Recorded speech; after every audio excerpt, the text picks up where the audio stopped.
2 ராஜாக்களின் புத்தகம் 3வது அதிகாரம்.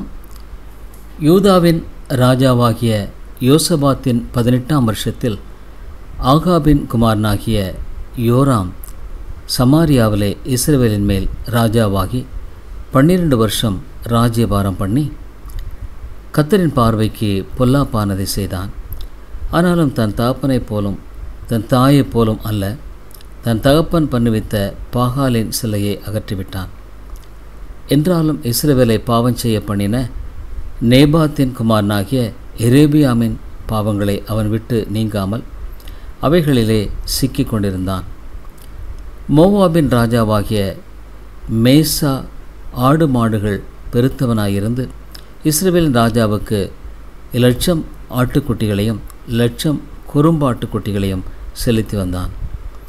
ஆகாப் இறந்து போன பின் மோவாபின் ராஜா இஸ்ரவேலின் ராஜாவுக்கு விரோதமாக கலகம் பண்ணினான். அக்காலத்திலே யோராம் என்னும் ராஜா சமாரியாவிலிருந்து புறப்பட்டு இஸ்ரவேலையெல்லாம் லக்கம் பார்த்து போய், மோவாபின் ராஜா எனக்கு விரோதமாய் கலகம் பண்ணினான், மோவாபியர் மேல் யுத்தம் பண்ண என்னோட கூட வருகிறீரா என்று யூதாவின் ராஜாவாகிய யோசபாத்தை கேட்டனுப்பினதற்கு அவன், நான் வருகிறேன், நான் தான் நீர், என்னுடைய ஜனங்கள் உம்முடைய ஜனங்கள், என்னுடைய குதிரைகள் உம்முடைய குதிரைகள் என்றான். எந்த வழியாய் போம் என்று கேட்டான். அதற்கு அவன், ஏதோம் வனாந்தர வழியாய் என்றான்.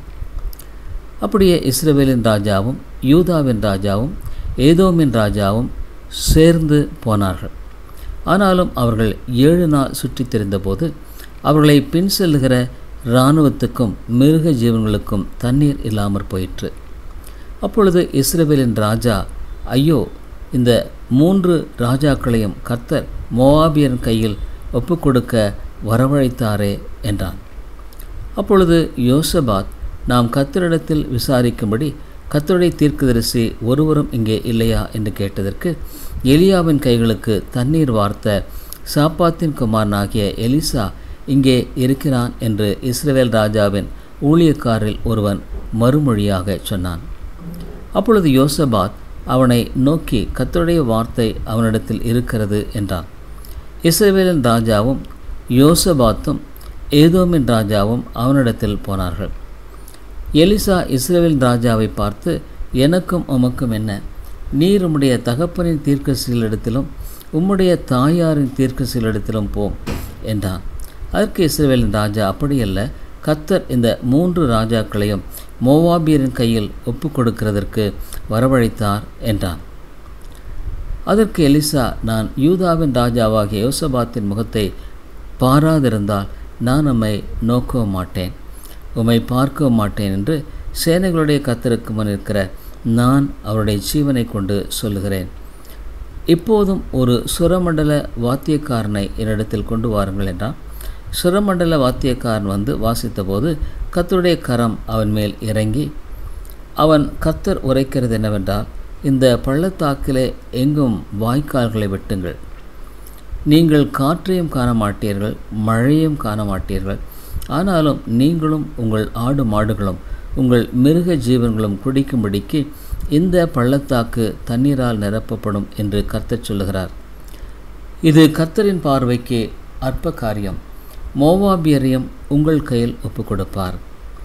நீங்கள் சகல கோட்டைகளையும் சகல சிறந்த பட்டணங்களையும் தகர்த்து நல்ல மரங்களையெல்லாம் வெட்டி நீரூற்றுகளையெல்லாம் தூர்த்து நல்ல நிலத்தையெல்லாம் கல் மேடுகளாக்கி கெடுப்பீர்கள் என்றான். மறுநாள் காலமே பலி செலுத்தப்படும் நேரத்தில், இதோ தண்ணீர் ஏதோம் தேச வழியாய் வந்ததினால் தேசம் தண்ணீரால் நிரம்பிற்று. தங்களோடு யுத்தம் பண்ண ராஜாக்கள் வருகிறதை மோவாபியர் எல்லாரும் கேட்டபோது அவர்கள் ஆயுதம் தரிக்கத்தக்க வயதுள்ளவர்களையும் அதற்கு மேல் தரமானவர்கள் எல்லாரையும் கூட்டி அழைத்து கொண்டு வந்து எல்லையிலே நின்றார்கள். மோவாபியர் அதிகாலமே எழுந்தபோது சூரியன் தண்ணீரின் மேல் பிரகாசித்ததினால் அந்த தண்ணீர் அவர்களுக்கு இரத்தம் போல் சிவப்பாய் காணப்பட்டது. அதனால் அவர்கள், இது இரத்தம், அந்த ராஜாக்கள் தங்களை தாங்களே ஒருவரை ஒரு வெட்டி கொண்டு மாண்டு போனார்கள், ஆதலால் மோவாபியரே கொள்ளைக்கு வாருங்கள் என்று சொன்னார்கள். அவர்கள் இஸ்ரவேலின் பாளையத்திற்கு வந்தபோதோவெனில் இஸ்ரவேலர் எழும்பி மோவாபியரை தங்களுக்கு முன்பாக ஓடி போகத்தக்கதாய் முறியடித்து அவர்கள் தேசத்திற்குள் புகுந்து அங்கேயும் மோவாபியரை முறியடித்து பட்டணங்களை இடித்து சகல நல்ல நிலத்திலும் கல்லெறிந்து நிரப்பி நீரூற்றுகளையெல்லாம் தூர்த்து நல்ல மரங்களையெல்லாம் வெட்டி போட்டார்கள். கிராரே சேத்திலே மாத்திரம் அதன் மதில்கள் இன்னும் இடிபடாதிருக்கிற போது கவன்காரர் அதை சுற்றி கொண்டு அதையும் சேதமாக்கினார்கள். யுத்தம் மும்முரமாகிறதென்று மோவாபின் ராஜா கண்டபோது அவன் ஏதோமின் ராஜாவின் மேல் வலுமையாய் விழுகிறதற்கு பட்டயம் உருவுகிற 700 பேரை கூட்டிக் கொண்டு போனான். ஆனாலும் அவர்களாலே கூடாமற் போயிற்று. அப்பொழுது அவன் தன் ஸ்தானத்தில் ராஜாவாக போகிற தன் சிரேஷ்ட புத்திரனை பிடித்து அலங்கத்தின் மேல் அவனை சர்வாங்க தகனமாக பலியிட்டான். அப்பொழுது இஸ்ரவேலர் மேல் கடுங்கோபம் மூண்டதினால் அவர்கள் அவனை விட்டு புறப்பட்டு தங்கள் தேசத்திற்கு திரும்பிவிட்டார்கள். 2 ராஜாக்கள் 4வது அதிகாரம். தீர்க்கதரிசிகளுடைய புத்திரில் ஒருவனுக்கு மனைவியாயிருந்த ஒரு ஸ்திரீ எலிசாவை பார்த்து, உமது அடியானாகிய என் புருஷன் இறந்து போனான். உமது அடியான் கர்த்தருக்கு பயந்து நடந்தான் என்பதை அறிவீர். கடன் கொடுத்தவன் இப்போது என் 2 குமாரையும் தனக்கு அடிமைகளாக்கி கொள்ள வந்தான் என்றாள். எலிசா அவளை நோக்கி, நான் உனக்கு என்ன செய்ய வேண்டும்? வீட்டில் உன்னிடத்தில் என்ன இருக்கிறது சொல் என்றான்.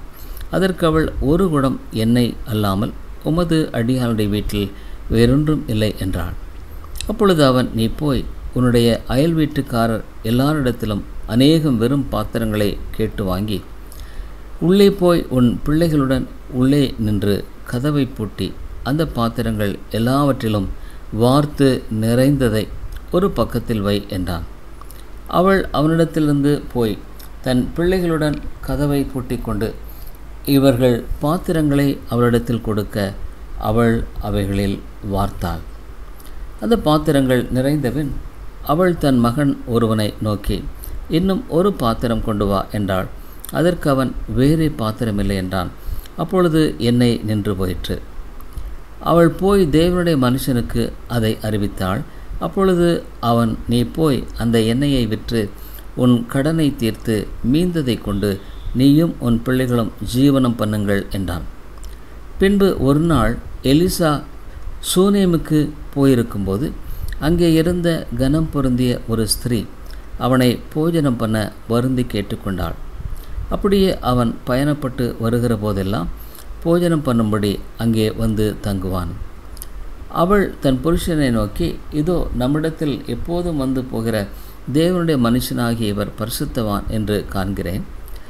நாம் மெத்தையின் மேல் ஒரு சிறிய அறை வீட்டை கட்டி அதில் அவருக்கு ஒரு கட்டிலையும் மேஜையும் நாற்காலியும் குத்து விளக்கையும் வைப்போம். அவர் நம்மிடத்தில் வரும்போது அங்கே தங்கலாம் என்றாள். ஒரு நாள் அவன் அங்கே வந்து அந்த அறை வீட்டிலே தங்கி அங்கே படுத்து கொண்டிருந்தான். அவன் தன் வேலைக்காரனாகிய கேயாசை நோக்கி, இந்த சூனேமியாலை அழைத்து கொண்டு வா என்றான். அவளை அழைத்து கொண்டு வந்தான். அவள் அவனுக்கு முன்பாக நின்றாள். அவன் கேயாசியை பார்த்து, இதோ இப்படிப்பட்ட சகல சலக்கரணையோடும் நீங்களை விசாரித்து வருகிறாயே, உனக்கு நான் என்ன செய்ய வேண்டும்? ராஜாவினிடத்திலாவது சேனாதிபதியினிடத்திலாவது உனக்காக நான் பேச வேண்டிய காரியமுண்டோ என்று அவளை கேள் என்றான். அதற்கு அவள், என் ஜனத்தின் நடுவே நான் சுகமாய் குடியிருக்கிறேன் என்றாள். அவளுக்கு செய்ய வேண்டியது என்னவென்று கேயாசியை அவன் கேட்டதற்கு அவன், அவளுக்கு பிள்ளை இல்லை, அவள் புருஷனும் பெரிய வயதுள்ளவன் என்றான். அப்பொழுது அவன், அவளை கூப்பிடு என்றான். அவளை கூப்பிட்ட போது அவள் வந்து வாசற்படியிலே நின்றாள். அப்பொழுது அவன், ஒரு பிராண உற்பத்தி காலத்திட்டத்திலே ஒரு குமாரனை அணைத்து கொண்டிருப்பாய் என்றான். அதற்கு அவள், ஏது? தேவனுடைய மனுஷனாகிய என் ஆண்டவனே, உமது அடியாளுக்கு அபத்தம் சொல்ல வேண்டாம் என்றாள். அந்த ஸ்திரீ கற்பந்தரித்து எலிசா தன்னோடு சொன்னபடி ஒரு உற்பத்தி காலத்திட்டத்தில் ஒரு குமாரனை பெற்றாள். அந்த பிள்ளை வளர்ந்தான். ஒரு நாள் அவன் அறுப்பறுக்கிறவரிடத்தில் இருந்த தன் தகப்பனின் அண்டைக்கு போயிருக்கும்போது தன் தகப்பனை பார்த்து என் தலை நோகிறது என்றான். அப்பொழுது அவன் வேலைக்காரனிடத்தில் இவன் தாயினிடத்தில் எடுத்து கொண்டு போய்விடு என்றான். அவனை எடுத்து அவன் தாயினிடத்தில் கொண்டு போனபோது அவன் மத்தியானம் மட்டும் அவள் மடியில் இருந்து செத்து போனான். அப்பொழுது அவள் ஏறி போய் அவனை தேவனுடைய மனுஷன் கட்டிலின் மேல் வைத்து அவன் வைக்கப்பட்ட அறையின் கதவை பூட்டி கொண்டு போய் தன் புருஷனிடத்தில் ஆள் அனுப்பி, நான் சீக்கிரமாய் தேவனுடைய மனுஷன் இருக்கும் மட்டும் போய் வருகும்படிக்கு வேலைக்காரில் ஒருவனையும் ஒரு கழுதையும் எனக்கு அனுப்ப வேண்டும் என்று சொல்லச் சொன்னாள். அப்பொழுது அவன், இது அமாவாசையும் அல்ல, ஓய்வு நாளும் அல்லவே, நீ இன்றைக்கு அவரிடத்துக்கு போக வேண்டியது என்ன என்று கேட்க சொன்னான். அதற்கு அவள், எல்லாம் சரிதான், நான் போக வேண்டியிருக்கிறது என்று சொல்லி அனுப்பி கழுதையின் மேல் சேணம் வைத்து ஏறிய தன் வேலைக்காரனை நோக்கி, அதை ஓட்டிக்கொண்டு போ, நான் உனக்கு சொன்னால் ஒழிய போகிற வழியில் எங்கும் ஓட்டத்தை நிறுத்தாதே என்று சொல்லி புறப்பட்டு கழுதையின் மேல் சேணம் வைத்து ஏறி தன் வேலைக்காரனை நோக்கி, இதை ஓட்டிக்கொண்டு போ,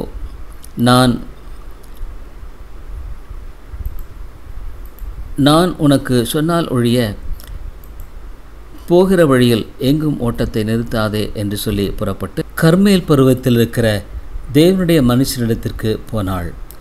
தேவனுடைய மனுஷன் தூரத்திலே அவளை வரக்கண்டு தன் வேலைக்காரனாகிய கேயாசியை பார்த்து, அதோ சூனேமியால் வருகிறாள், நீ அவளுக்கு எதிர்கொண்டு ஓடி, நீ சுகமாயிருக்கிறாயா, உன் புருஷன் சுகமாயிருக்கிறானா, அந்த பிள்ளை சுகமாயிருக்கிறதா என்று அவளிடத்தில் கேள் என்றான்.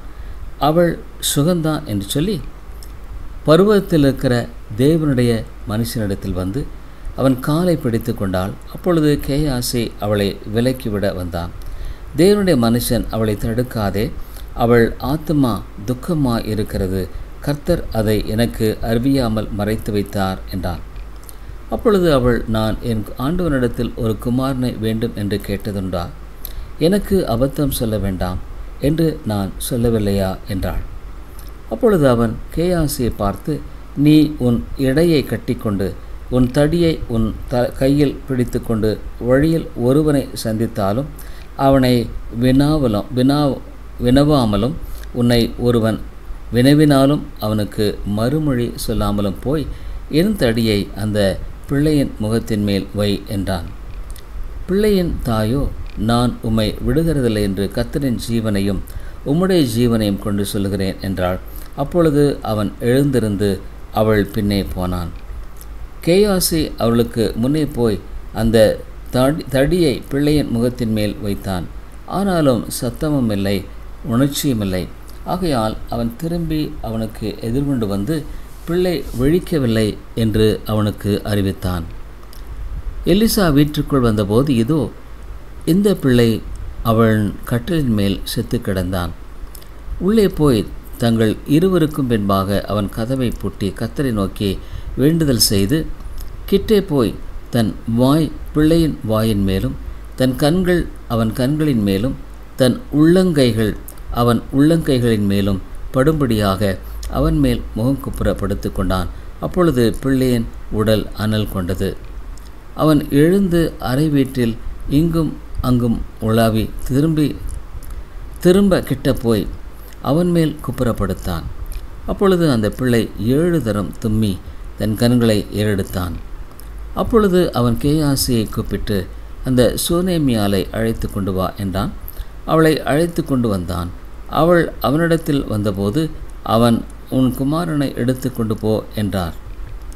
அப்பொழுது அவள் உள்ளே போய் அவன் பாதத்தில் விழுந்து தரை மட்டும் பணிந்து தன் குமாரனை எடுத்துக்கொண்டு வெளியே போனாள். எலிசா கில்காலுக்கு திரும்பி போய் இருக்கையில் தேசத்திலே பஞ்சம் உண்டாயிற்று.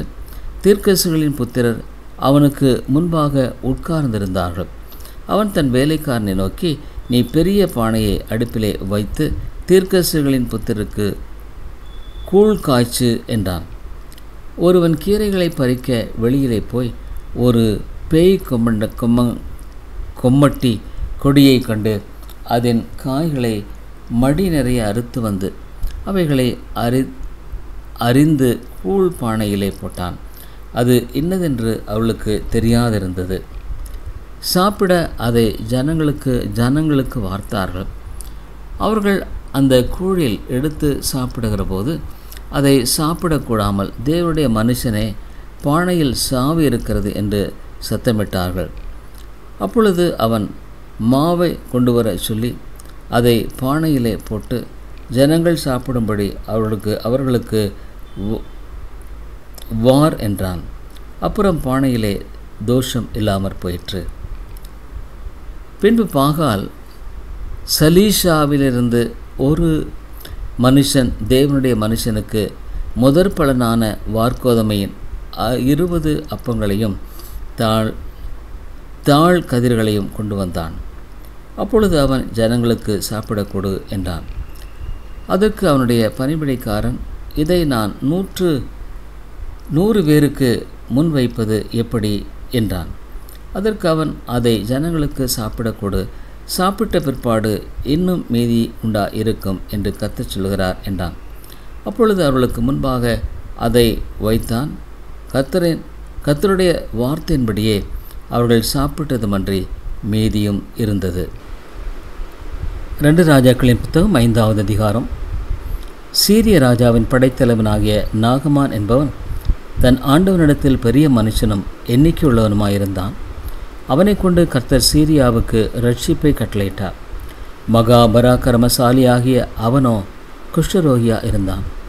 சீரியாவிலிருந்து தண்டுகள் புறப்பட்டு இஸ்ரவேல் தேசத்திலிருந்து ஒரு சிறு பெண்ணை சிறைபிடித்து கொண்டு வந்திருந்தார்கள். அவள் நாகமானின் மனைவிக்கு பணிவிடை செய்து கொண்டிருந்தாள். அவள் தன் நாச்சியாரை பார்த்து, என் ஆண்டவன் சமாரியாவில் இருக்கிற தீர்க்கதரிசியினிடத்தில் போவாரானால் நலமாயிருக்கும், அவர் இவருடைய குஷ்டரோகத்தை நீக்கிவிடுவார் என்றாள். அப்பொழுது அவன் போய், இஸ்ரவேல் தேசத்து பெண் இன்ன பிரகாரமாய் சொல்லுகிறாள் என்று தன் ஆண்டவனிடத்தில் அறிவித்தான்.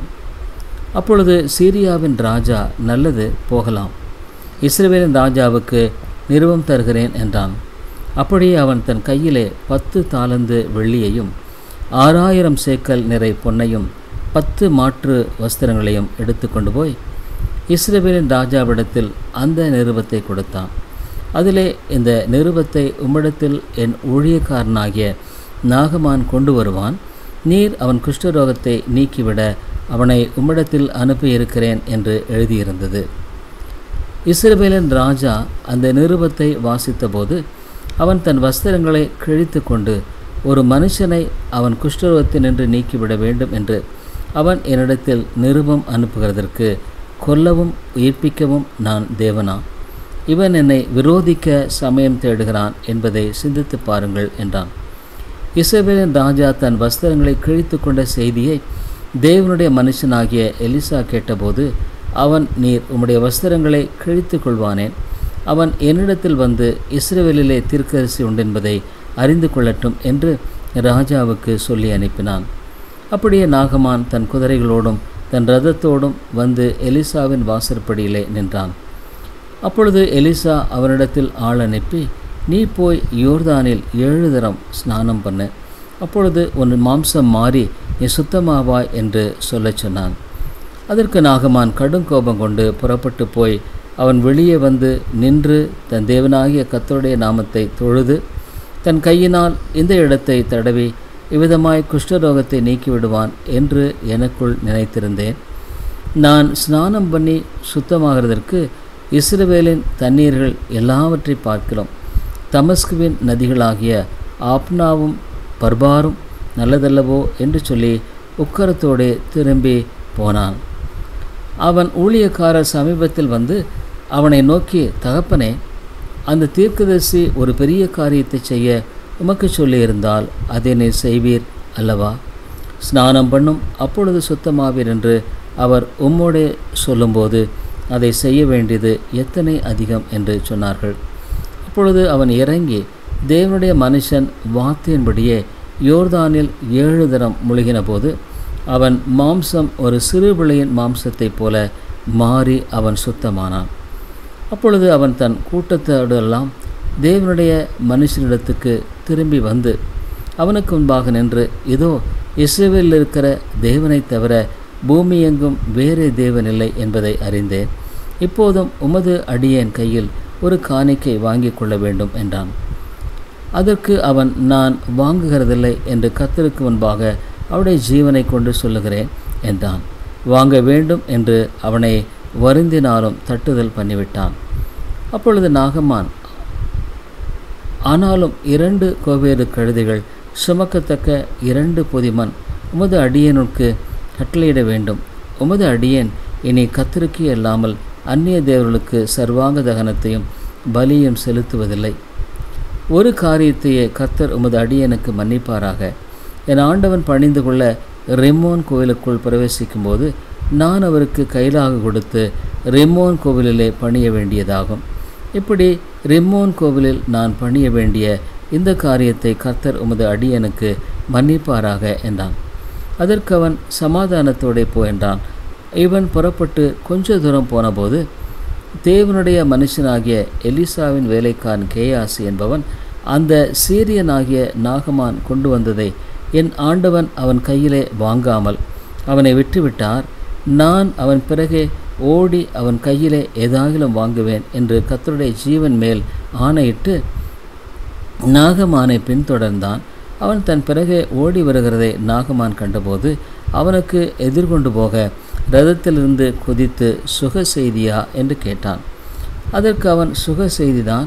தீர்க்கதரிசிகளின் புத்திரில் 2 வாலிபர் இப்பொழுதுதான் எப்பிராயீம் மலை தேசத்திலிருந்து என்னிடத்தில் வந்தார்கள். அவர்களுக்கு 1 தாலந்து வெள்ளியையும் 2 மாற்று வஸ்திரங்களையும் தர வேண்டும் என்று கேட்க என் எஜமான் என்னை அனுப்பினார் என்றான். அதற்கு நாகமான், தயவு செய்து 2 தாலந்தை வாங்கிக்கொள் என்று சொல்லி அவனை வருந்தி 2 தாலந்து வெள்ளியை 2 பைகளில் 2 மாற்று வஸ்திரங்களோடு கூட கட்டி அவனுக்கு முன்பாக சுமந்து போக தன் வேலைக்காரரான 2 பேர் மேல் வைத்தான். அவன் மேற்றண்டைக்கு வந்தபோது அவன் அதை அவர்கள் கையிலிருந்து வாங்கி வீட்டிலே வைத்து அந்த மனுஷரை அனுப்பிவிட்டான். அவர்கள் போய்விட்டார்கள். பின்பு அவன் உள்ளே போய் தன் எஜமானுக்கு முன்பாக நின்றான். கேயாசியே, எங்கே இருந்து வந்தாய் என்று எலிசா அவனை கேட்டதற்கு அவன், உமது அடியான் எங்கும் போகவில்லை என்றான். அப்பொழுது அவன் இவனை பார்த்து, அந்த மனுஷன் உனக்கு எதிர்கொண்டு வர தன் ரதத்திலிருந்து இறங்கி திரும்புகிற போது என் மனம் உன்னுடன் கூட செல்லவில்லையா? பணத்தை வாங்குறதற்கும் வஸ்திரங்களையும் ஒலிவத்தோப்புகளையும் திராட்சை தோட்டங்களையும் ஆடு மாடுகளையும் வேலைக்காரரையும் வேலைக்காரிகளையும் வாங்குறதற்கு இது காலமா? ஆகையால் நாகமானின் குஷ்டரோகம் உன்னையும் உன் சந்ததியாரையும் என்றைக்கும் பிடித்திருக்கும் என்றான். உடனே அவன் உறைந்த மழை நிறமான குஷ்டரோகியாகி அவன் சமூகத்தை விட்டு புறப்பட்டு போனான்.